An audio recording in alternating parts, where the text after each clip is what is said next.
Success of the aspirational district will undertake a Prime Minister Dhan Dhanya Krishi Yojana through the conversions of existing schemes and specialized measures. The program will cover 100 districts with low productivity, moderate crop intensity, and below average credit parameters. It aims to 1. Enhance agricultural productivity, 2. Adopt crop diversification and sustainable agricultural practices, 3. Augment post-harvest storage at the panchayat and block level, 4. Improve irrigation facilities, and 5. Facilitate availability of long-term and short-term credit. This program is likely to help 1.7 crore farmers. Building rural prosperity and resilience. A comprehensive multi-sectoral rural prosperity and resilience program will be launched in partnership with the states. This will address underemployment in agriculture through skilling, investment, technology, and invigorating the rural economy. The goal is to generate ample opportunities in rural areas so that migration is an option but not a necessity. The program will focus on rural women, young farmers, rural youth, marginal and small farmers, and landless families. The details are in Annexure A. Domestic best practices will be incorporated, and appropriate technical and financial assistance will be sought from multilateral development banks. In Phase 1, 100 developing agri-districts will be covered. Atmanirbharta in pulses. Our government is implementing the National Mission for Edible Oilseed for achieving Atmanirbharta in edible oils. Our farmers have the capability to grow enough for our needs and more. 10 years ago, we made concerted efforts and succeeded in achieving near self-sufficiency in pulses. Farmers responded to the need by increasing the cultivated area by 50%, and government arranged for procurement and remunerative prices. Since then, with rising incomes and better affordability, our consumption of pulses has increased significantly. Our government will now launch a 6-year mission for Atmanirbharta in pulses with a special focus on Tuar, Urad, and Masoor. Details are in Annexure B. Central agencies such as NAFED and NCCF will be ready to procure these 3 pulses as much as offered during the next 4 years from farmers who register with these agencies and enter into agreements. Comprehensive program for vegetables and fruits. It is encouraging that our people are increasingly becoming aware of their nutritional needs. It is a sign of a society becoming healthier. With rising income levels, the consumption of vegetables, fruits, and Shri Anna is increasing significantly. A comprehensive program to promote production, efficient supplies, processing, and remunerative prices for farmers will be launched in partnership with the states. Appropriate institutional mechanisms for implementation and participation of farmer producer organizations and cooperatives will be set up. Makhana board in Bihar. For this, there is a special opportunity for the people of Bihar. A Makhana board will be established in the state to improve production, processing, value addition, and marketing of makhana. The people engaged in these activities will be organized into FPOs. The board will provide hand-holding and training support to makhana farmers and will also work to ensure they receive the benefits of all relevant government schemes. A national mission on high-yielding seeds will be launched, aimed at 1. Strengthening research ecosystem, 2. Targeted development and propagation of seeds with high yield, pest resistance, and climate resilience. And 3, commercial availability of more than 100 seed varieties released since July 2024. India ranks second largest globally in fish production and aquaculture. Seafood exports are valued at 60,000 crore rupees. To unlock the untapped potential of the marine sector, our government will bring in an enabling framework for sustainable harnessing of fisheries from Indian exclusive economic zone and high seas, with a special focus on the Andaman and Nicobar and Lakshadweep Islands. For the benefit of lakhs of cotton growing farmers, I am pleased to announce a mission for cotton productivity. This 5-year mission will facilitate significant improvements in productivity and sustainability of cotton farming and promote extra long staple cotton varieties. The best of science and technology support will be provided to farmers.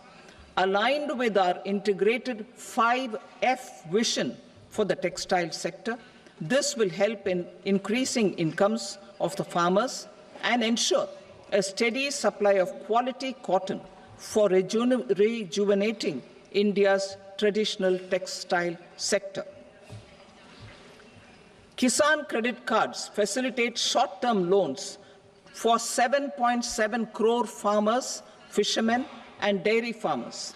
The loan limit under modified interest subvention scheme will be enhanced from 3 lakh rupees to 5 lakh rupees for loans taken through the KCC. For Atmanirbharta in urea production, our government had reopened 3 dormant urea plants in the eastern region.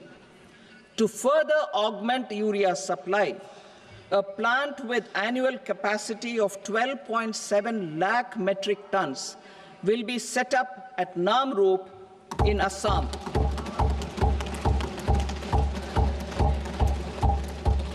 India Post, with 1.5 lakh rural post offices, complemented by the India Post Payment Bank and a vast network of 2.4 lakh Dak Sevaks, will be repositioned to act as a catalyst for the rural economy. Details are at Annexure C. India Post will also be transformed as a large public logistics organization. This will meet the rising needs of Vishwakarmas, new entrepreneurs, women, self-help groups, MSMEs, and the large business organizations. Our government will provide support to NCDC for its lending operations for the cooperative sector. MSMEs as the second engine. Now I move to MSMEs as the second engine, which encompasses manufacturing and services with a focus on MSMEs numbering 5.7 crores. Currently, over 1 crore registered MSMEs, employing 7.5 crore people and generating 36% of our manufacturing, have come together to position India as a global manufacturing hub. With their quality products, these MSMEs are responsible for 45% of our exports. To help them achieve higher efficiencies of scale, technological upgradation, and better access to capital, the investment and turnover limits for classification of all MSMEs will be enhanced to 2.5 and 2 times respectively.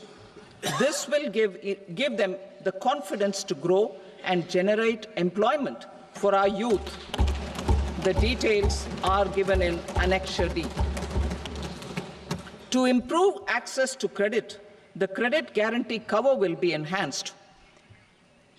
First, for micro and small enterprises from 5 crore to 10 crore rupees, leading to additional credit of 1.5 lakh crores in the next 5 years. Second, For startups, from 10 crore rupees to 20 crore rupees, with the guarantee fee being moderated to 1% for loans in 27 focus sectors which are important for Atmanirbhar Bharat. And for well-run exporter MSMEs, for term loans up to 20 crore rupees. Also for the micro enterprises, we will introduce customized credit cards with a 5 lakh rupee limit for micro enterprises registered on Udyam portal. In the first year, 10 lakh such cards will be issued. Fund of funds for startups. The alternate investment fund, AIFs, for startups have received commitments of more than 91,000 crores rupees. These are supported by the fund of funds set up with the Government of India's contribution of 10,000 crore rupees. Now, a new fund of funds with expanded scope and a fresh contribution of another 10,000 crore rupees will be set up. A new scheme will be launched for 5 lakh women, scheduled castes and scheduled tribes, first-time entrepreneurs. This will provide term loans up to 2 crore rupees during the next 5 years. The scheme will incorporate lessons from the successful Stand Up India scheme. Online capacity building for entrepreneurship and managerial skills will also be organized. Measures for labor-intensive sectors.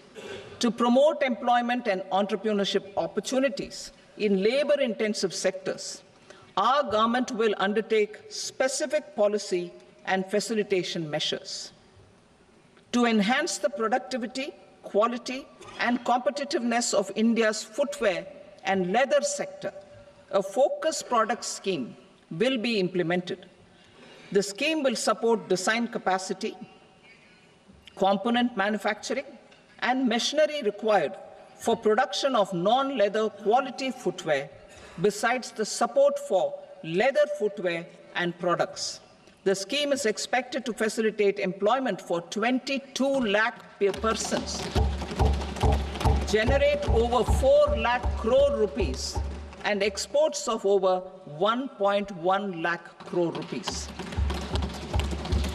Measures for the toys sector. Building on the National Action Plan for Toys, we will implement a scheme to make India a global hub for toys. The scheme will focus on development of clusters, skills, and a manufacturing ecosystem that will create high-quality, unique, innovative, and sustainable toys that will represent the Made in India brand. Support for food processing. In line with our commitment towards Purvodaya, we will establish a National Institute of Food Technology, Entrepreneurship, and Management in Bihar. The institute will provide a strong fillip to food processing activities in the entire eastern region. This will result in 1. Enhanced income for the farmers through value addition to their produce, and 2. Skilling entrepreneurship and employment opportunities for the youth. Manufacturing mission, furthering Make in India. Our government will set up a national manufacturing mission covering small, medium, and large industries for furthering Make in India by providing policy support, execution roadmaps, governance, and monitoring framework for central ministries and states. Details are in Annexure E. Given our commitment to climate-friendly development, the mission will also support clean tech manufacturing. This will aim to improve domestic value addition and build our ecosystem for solar PV cells, EV batteries, motors and controllers, electrolyzers, wind turbines, very high voltage transmission equipment, and grid-scale batteries. investment as the third engine. Now I move to investment as the third engine, which encompasses investing in people, investing in the economy, and investing in innovation. Investing in people. Saksham Anganwadi and Poshan 2.0. Saksham Anganwadi and Poshan 2.0 program provides nutritional support to more than 8 crore children, 1 crore pregnant women and lactating mothers all over the country, and about 20 lakh adolescent girls in aspirational districts and the Northeast region. The cost norms for these nutritional support will be enhanced appropriately. Atal Tinkering Labs. 50,000 Atal Tinkering Labs will be set up in government schools in the next 5 years to cultivate the spirit of curiosity and innovation and foster a scientific temper among young minds. Broadband connectivity to government secondary schools and PHCs. Broadband connectivity will be provided to all government secondary schools and primary health centers in rural areas under the BharatNet project. Bharatiya Bhasha Pustak Scheme. We propose to implement a Bharatiya Bhasha Pustak scheme to provide digital form Indian language books for schools and for higher education. This aims to help students understand their subjects better and in their language. National Centers of Excellence for Skilling. Building on the initiative announced in the July 24 budget, 5 national centers of excellence for skilling will be set up with global expertise and partnerships to equip our youth with the skills required for Make for India, Make for the World manufacturing. The partnership will cover curriculum design, training of trainers, and a skills certification framework and periodic reviews. Expansion of capacity in IITs. Total number of students in 23 IITs has increased 100% from 65,000 to 1.35 lakh in the past 10 years.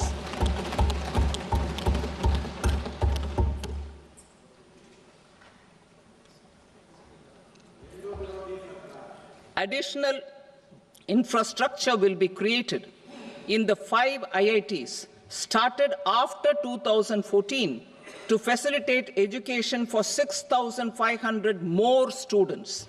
Hostel and other infrastructure capacity at IIT Patna will also be expanded.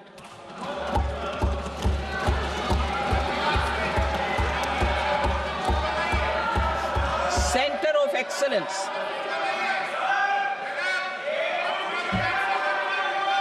Center of Excellence in AI for Education. I had announced 3 centers of excellence in artificial intelligence for agriculture, health, and sustainable cities in 2023. Now a center of excellence in artificial intelligence for education will be set up with a total outlay of 500 crores. Expansion of medical education. Our government has added almost 1.1 lakh undergraduate and postgraduate medical education seats in 10 years, an increase of 130%. In the next year, 10,000 additional seats will be added in medical colleges and hospitals towards the goal of adding 75,000 seats in the next 5 years. Daycare cancer centers in all district hospitals. Our government will facilitate setting up of daycare cancer centers in all district hospitals in the next 3 years. 200 centers will be established in 25-26 itself. Strengthening urban livelihoods. Our government has been giving priority to assisting urban poor and vulnerable groups. A scheme for socio-economic upliftment of urban workers will be implemented to help them improve their incomes, have sustainable livelihoods, and a better quality of life. PM Swanidhi scheme has benefited more than 68 lakh street vendors, giving them respite from high-interest informal sector loans. Building on this success, the scheme will be revamped with enhanced loans from banks, UPI-linked credit cards with 30,000 rupees limit, and capacity-building support. Social Security Scheme for welfare of online platform workers. Gig workers of online platforms provide great dynamism to the new age services economy. Recognizing their contribution, our government will arrange for their identity cards and registration on the e-Shram portal. They will be provided health care under PM Jan Arogya Yojana. This measure is likely to assist nearly 1 crore gig workers.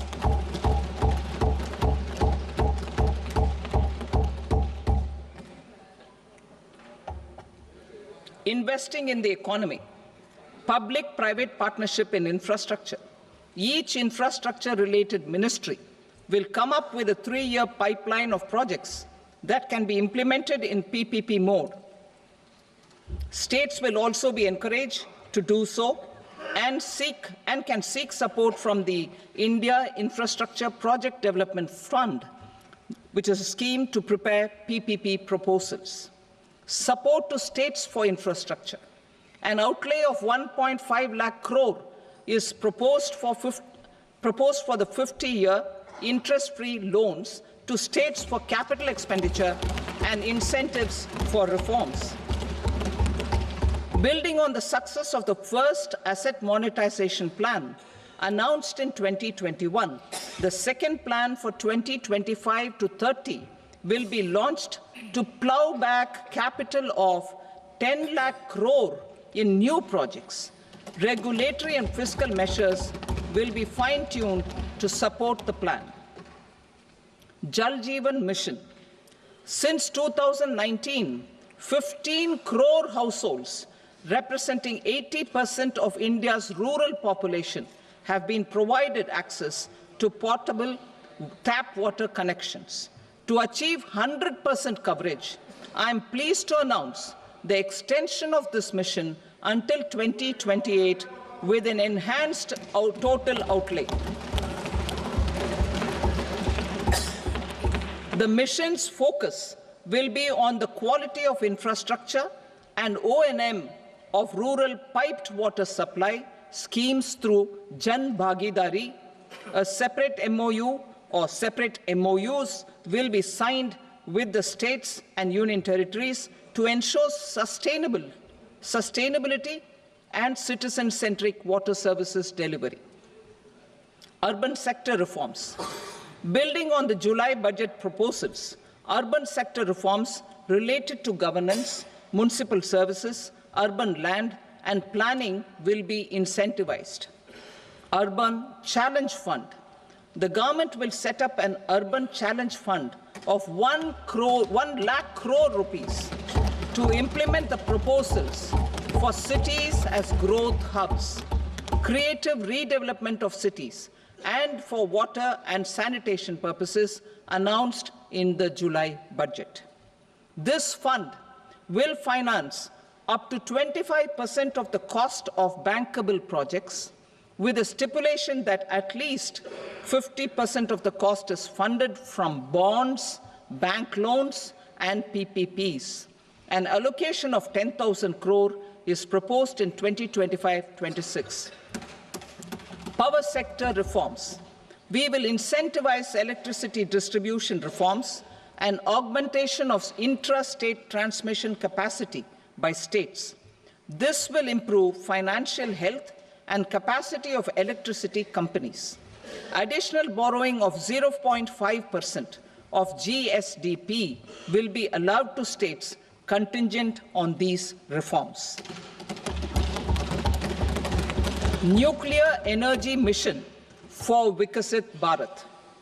Development of at least 100 gigawatt of nuclear energy by 2047 is essential for our energy transition efforts. For an active partnership with the private sector towards this goal, amendments to the Atomic Energy Act and the Civil Liability for Nuclear Damage Act will be taken up. A nuclear energy mission for research and development of small modular reactors with an outlay of 20,000 crore will be set up. At least 5 indigenously developed small modular reactors will be operationalized by 2033. Shipbuilding. The shipbuilding financial assistance policy will be revamped to address cost disadvantages. This will also include credit notes for shipbreaking in Indian yards to promote the circular economy. Large ships above a specified size will be included in the infrastructure harmonized master list. Shipbuilding clusters will be facilitated to increase the range, categories, and capacity of ships. This will include additional infrastructure, facilities, skilling, and technology to develop the entire ecosystem. Maritime Development Fund. For long-term financing for the maritime industry, a Maritime Development Fund with a corpus of 25,000 crore rupees will be set up. This will be for distributed support and promoting competition. This will have up to 49% contribution by the government, and the balance will be mobilized from ports and from private sector. UDAN regional connectivity schemes. UDAN has enabled 1.5 crore middle-class people to meet their aspirations for speedier travel. The scheme has connected 88 airports, and operationalized 619 routes. Inspired by that success, a modified UDAN scheme will be launched to enhance regional connectivity to 120 new destinations and carry 4 crore passengers in the next 10 years. 4 crore additional passengers in the next 10 years. The scheme will also support helipads and smaller airports in hilly, aspirational, and northeast regional districts. Greenfield airports will be facilitated in Bihar to meet the future needs of the state. These will be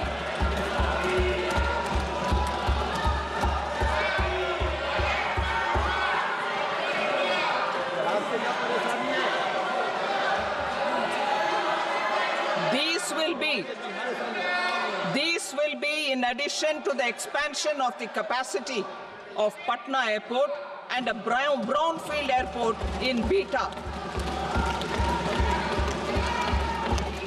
Western Kosi Canal project in Mithilanchal. Financial support will be provided for the Western Kosi Canal ERM project, benefiting a large number of farmers, cultivating over 50,000 hectares of land in the Mithilanchal region of Bihar. Mining sector reforms. Mining sector reforms, including those for minor minerals, will be encouraged through sharing of best practices and institutions of a state mining index. A policy for recovery of critical minerals from tailings will be brought out. Under the special window for affordable and mid-income housing, SWAMI, 50,000 dwelling units in stressed housing projects have been completed and keys handed over to home buyers. Another 40,000 units will be completed in 2025, further helping middle-class families who are paying EMIs on loans taken for apartments while also paying rent for their current dwellings. Building on this success, Swami Fund 2 will be established as a blended finance facility with contribution from the government, banks and private investors. This fund of 15,000 crore rupees will aim for expeditious completion of another 1 lakh units. PM Gati Shakti data for private sector. For furthering PPPs and assisting the private sector in project planning, access to relevant data and maps from the PM Gati Shakti portal will be provided. Tourism for employment-led growth. Top 50 tourist destination sites in the country will be developed in partnership with states through a challenge mode. Land for building key infrastructure will have to be provided by the states. Hotels in these destinations will be included in the infrastructure harmonized list. The following measures will be taken for facilitating employment-led growth: organizing intensive skill development programs for our youth, including in institutes of hospitality management, providing mudra loans for homestays, improving ease of travel and connectivity to tourist destinations, providing performance-linked incentives to states for effective destination management, including tourist amenities, cleanliness, and marketing efforts, and introducing streamlined e-visa facilities along with visa fee waivers for certain tourist groups. Continuing with the emphasis on places of spiritual and religious significance, in the July budget, there will be a special focus on destinations related to the life and times of Lord Buddha. Medical tourism and heal in India. Medical tourism and heal in India will be promoted in partnership with the private sector, along with capacity building and easier visa norms. Investing in innovation. To implement private sector-driven research, development, and innovation initiatives announced in the July budget, I am now allocating 20,000 crore rupees for this purpose. A deep tech fund of funds will also be explored to catalyze the next generation startups as a part of this initiative. In the next 5 years, under the PM Research Fellowship Scheme, we will provide 10,000 fellowships for technological research in IITs and IISc with enhanced financial support. The second gene bank with 10 lakh germ plasm lines will be set up for future food and nutritional security. This will provide conservation support to both public and private sectors for genetic resources. We will start a national geospatial mission to develop foundational geospatial infrastructure and data. Using PM Gati Shakti, this mission will facilitate modernization of land records, urban planning, and design of infrastructure projects. A Gyan Bharatam mission for survey, documentation, and conservation of our manuscript heritage with academic institutions, museums, libraries, and private collectors will be undertaken to cover more than 1 crore manuscripts. We will set up a national digital repository of Indian knowledge systems for knowledge sharing. Now I move to exports as the fourth engine. We will set up an export promotion mission with sectoral and ministerial targets driven jointly by the Ministries of Commerce, MSME, and Finance. It will facilitate easy access to export credit, cross-border factoring support, support to MSMEs to tackle non-tariff measures in overseas markets. A digital public infrastructure, Bharat Trade Net, for international trade will be set up as a unified platform for trade documentation and financing solutions. This will complement the Unified Logistics Interface platform. The BTN will be aligned with international practices. Support will be provided to develop domestic manufacturing capacities for our economy's integration with global supply chains. Sectors will be identified based on objective criteria. Facilitation groups with participation of senior officers and industry representatives will be formed for select products and supply chains. Through this, there are huge opportunities related to Industry 4.0, which needs high skills and talent. Our youth have both. Our government will support the domestic electronic equipment industry to leverage this opportunity for the benefit of our youth. A national framework will be formulated as guidance to states for promoting global capability centers in emerging Tier 2 cities. This will suggest measures for enhancing availability of talent and infrastructure, building bylaw reforms, and mechanisms for collaboration with industry.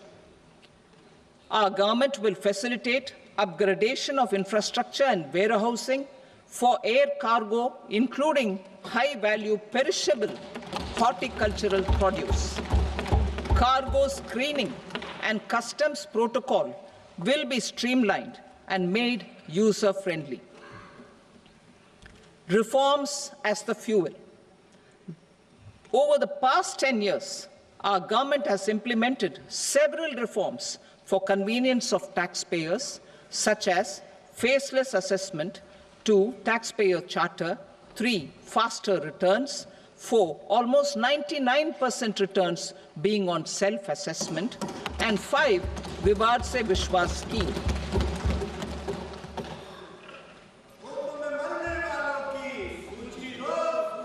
Continuing these efforts, I reaffirm the commitment of the Tax Department to trust first, scrutinize later. I also propose to introduce the new income tax bill next week. I will detail the indirect tax reforms and changes in direct taxes in Part B. Financial sector reforms.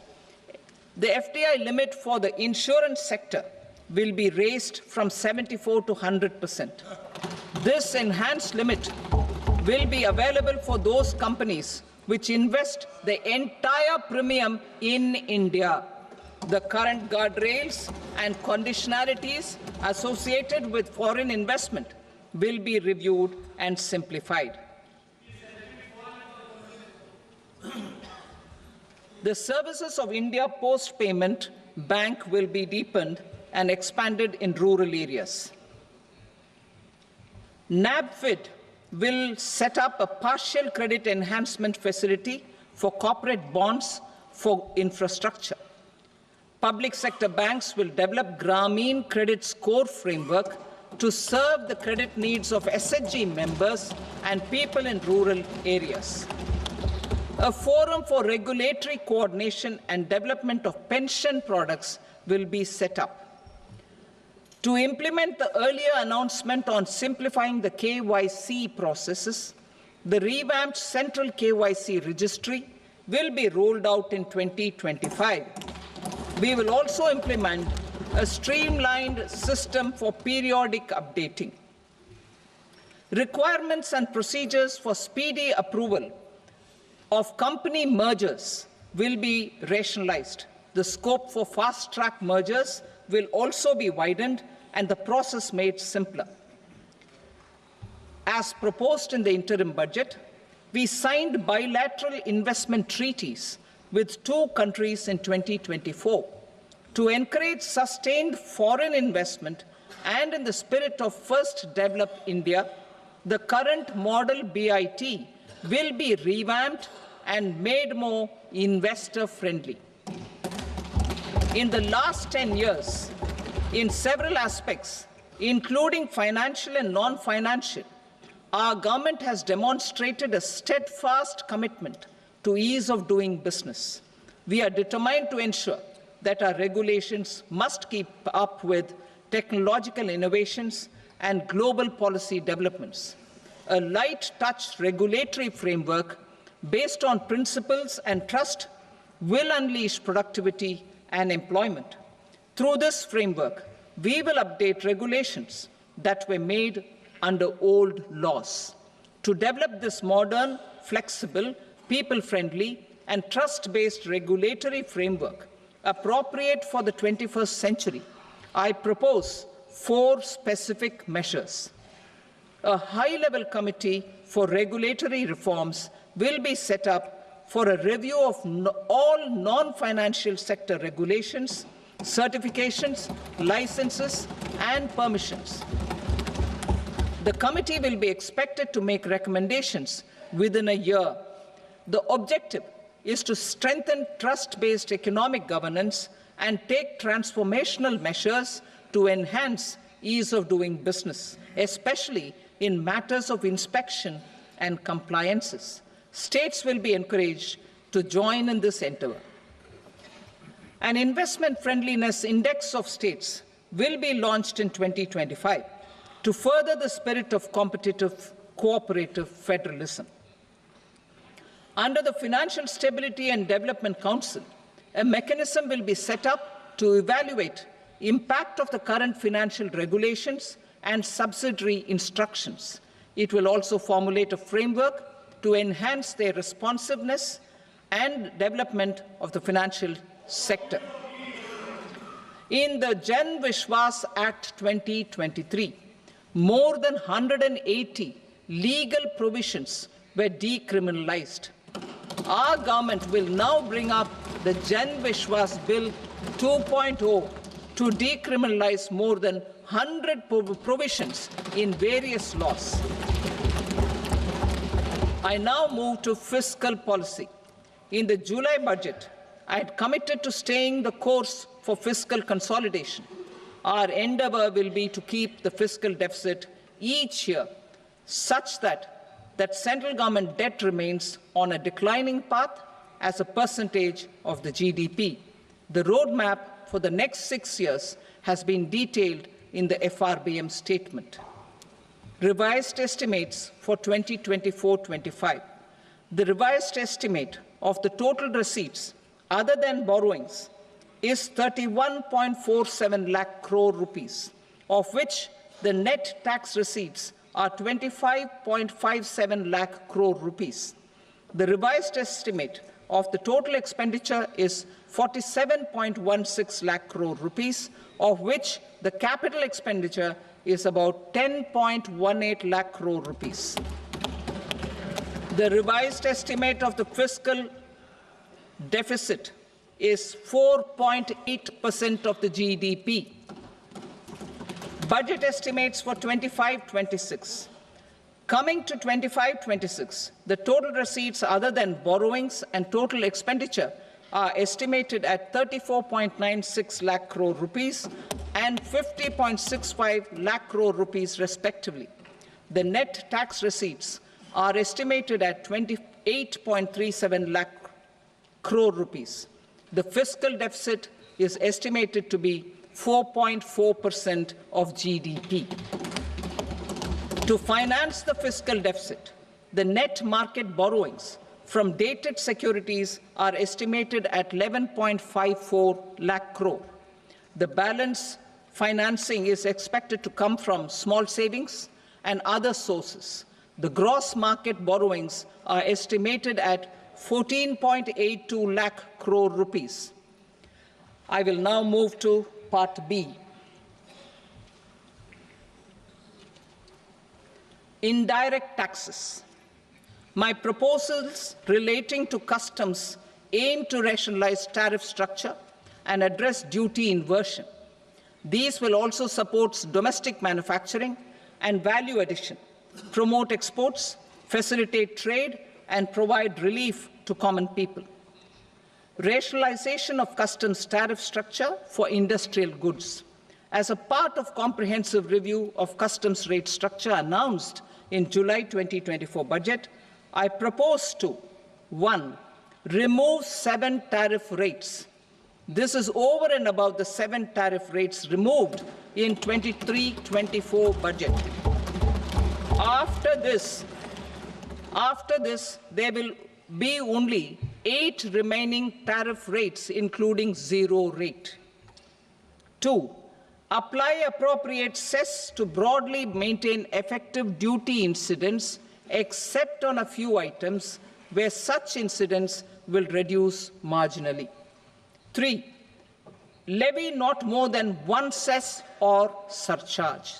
Therefore, I propose to exempt social welfare surcharge on 82 tariff lines that are subject to a cess. I shall now take up sector-specific proposals. To provide relief to patients, particularly those suffering from cancer, rare diseases, and other severe chronic diseases, I propose to add 36 life-saving drugs and medicines to the list of medicines fully exempted from basic custom duty.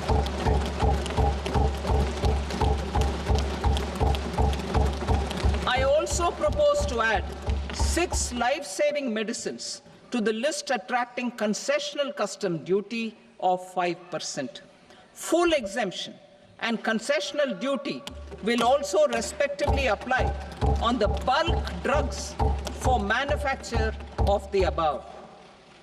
Specified drugs and medicines under patient assistance programs run by the pharmaceutical companies are fully exempt from BCD, provided the medicines are supplied free of cost to the patients. I propose to add 37 more medicines along with 13 new patient assistance programs. Support to domestic manufacturing and value addition. Critical minerals. In the July 2024 budget, I had fully exempted BCD on 25 critical minerals that are not domestically available. I had also reduced BCD of 2 other such minerals to provide a major fillip to their processing, especially by MSMEs. Now, I propose to fully exempt cobalt powder and waste, the scrap of lithium-ion battery, lead, zinc, and 12 more critical minerals. This will help secure their availability for manufacturing in India and promote more jobs for our youth. To promote domestic production of technical textile products such as agro-textiles, medical textiles, and geotextiles at competitive prices, I propose to add 2 more types of shuttle-less looms to the list of fully exempted textile machinery. I also propose to revise the BCD rate on knitted fabrics covered by 9 tariff lines from 10 or 20 to 20% or 115 rupees per kg, whichever is higher. Electronic goods. In line with our Make in India policy and to rectify inverted duty structure, I propose to increase the BCD on interactive flat panel display from 10% to 20% and reduce the BCD to 5% on open cell and other components. In 23-24 budget, for the manufacture of open cells of LCD, LED TVs, I had reduced the BCD on parts of open cells from 5% to 2.5%. To further boost the manufacture of such open cells, the BCD on these parts will now stand exempted. Lithium-ion battery. To the list of exempted capital goods, I propose to add 35 additional capital goods for EV battery manufacturing and 28 additional capital goods for mobile phone battery manufacturing. This will boost domestic manufacture of lithium-ion batteries, both for mobile phones and for electric vehicles. Shipping sector. Considering that shipbuilding has a long gestation period, I propose to continue the exemption of BCD on raw materials, components, consumables, or parts for the manufacture of ships for another 10 years.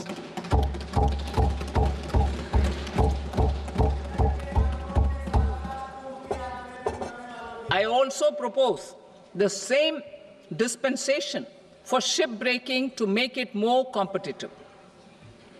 Telecommunication. To prevent classification disputes, I propose to reduce the BCD from 20% to 10% on carrier-grade Ethernet switches to make it at par with non-carrier-grade Ethernet switches. Export promotion. To facilitate exports of handicrafts, I propose to extend the time period for export from 6 months to 1 year, further extendable by another 3 months if required. I also propose to add 9 items to the list of duty-free inputs. Leather sector. I propose to fully exempt BCD on wet blue leather to facilitate imports for domestic value addition and employment. I also propose to exempt crust leather from 20% export duty to facilitate exports by small tanners. Marine products. To enhance India's competitiveness in the global seafood market, I propose to reduce BCD from 30% to 5% on frozen fish paste, surimi, for manufacture and export of its analog products. I also propose to reduce BCD from 15% to 5% on fish hydrolysates for manufacture of fish and shrimp feed. In July 2024 budget, to promote development of domestic MROs for aircraft and ships, I had extended the time limit for export of foreign origin goods that were imported for repairs from 6 months to 1 year and further extendable by 1 year. I now propose to extend the same dispensation for railway goods. Time limit for provisional assessment. Presently, the Customs Act 1962 does not provide any time limit to finalize provisional assessments, leading to uncertainty and cost to trade. As a measure of promoting ease of doing business, I propose to fix a time limit of 2 years, extendable by a year, for finalizing the provisional assessment. I propose to introduce a new provision that will enable importers or exporters, after clearance of goods, to voluntarily declare material facts and pay duty with interest but without penalty. This will incentivize voluntary compliance. However, this will not apply in cases where department has already initiated audit or investigation proceedings. For industry to better plan their imports, I propose to extend the time limit for the end use of imported inputs in the relevant rules from 6 months to 1 year. This will provide operational flexibility in view of cost and uncertainty of supply. Further, such importers will now have to file only quarterly statements instead of a monthly statement.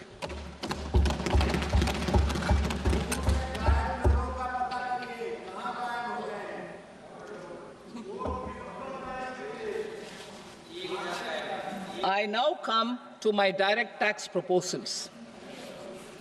In Part A, I have briefly underlined taxation reforms as one of key reforms to realize our vision of Vikasit Bharat.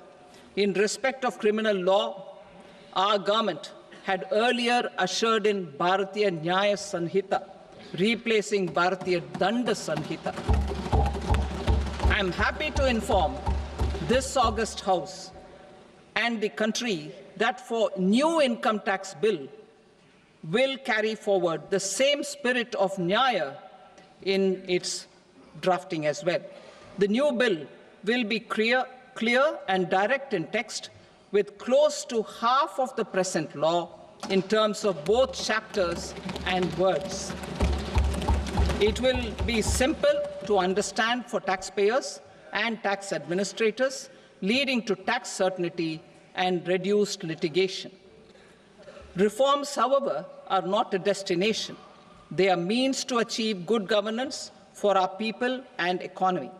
Providing good governance primarily involves being responsive. The Tirukkural captures this in verse 542, which reads, "Vaanokki vaazhum ulagallam, mannavan kol nokki vaazhum kudi," meaning, just as the living beings live expecting rains, citizens live expecting good governance. Our government is committed to keeping an ear to the ground and a finger on the pulse and responding while balancing our national building efforts.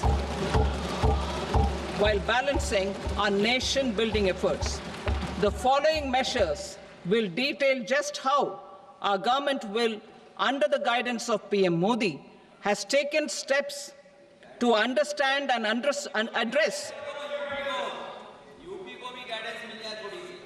I repeat that sentence, sir.